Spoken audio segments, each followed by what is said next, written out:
A'udhu billahi minash shaitanir rajim. Bismillahir rahmanir rahim.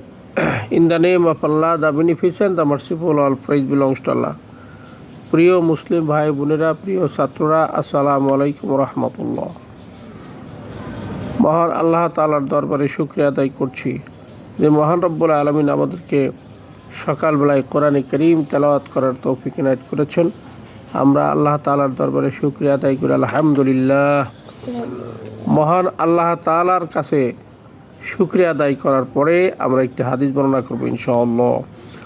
হযরত আবু হুরায়রা রাদিয়াল্লাহু তাআলা থেকে বর্ণিত, রাসূল সাল্লাল্লাহু আলাইহি ওয়াসাল্লাম ইরশাদ করেছেন, তোমরা কোনো ব্যক্তি সম্পর্কে ধারণা করা থেকে বিরত থাকো, কেননা কুধারণা হলো জঘন্যতম মিথ্যা কথা।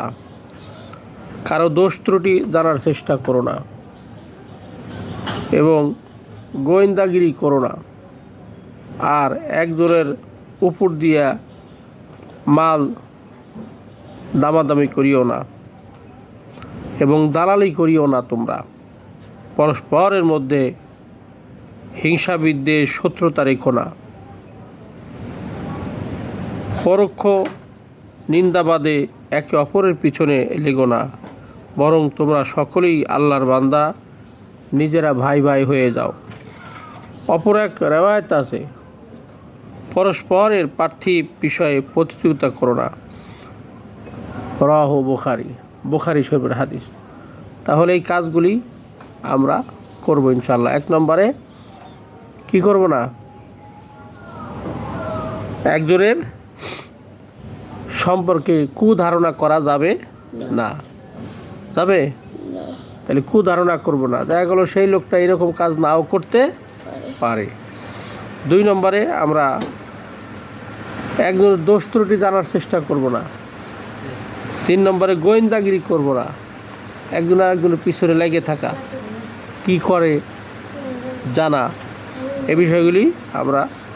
অনেক সময় সমাজে করে কি, একজন একটা মাছ দামাদামি করতেছে, আর একজন একটু সমাজে প্রভাবশালী আছে, সে যায় সেটা কী করে, ওই মাছ দামাদামি করে।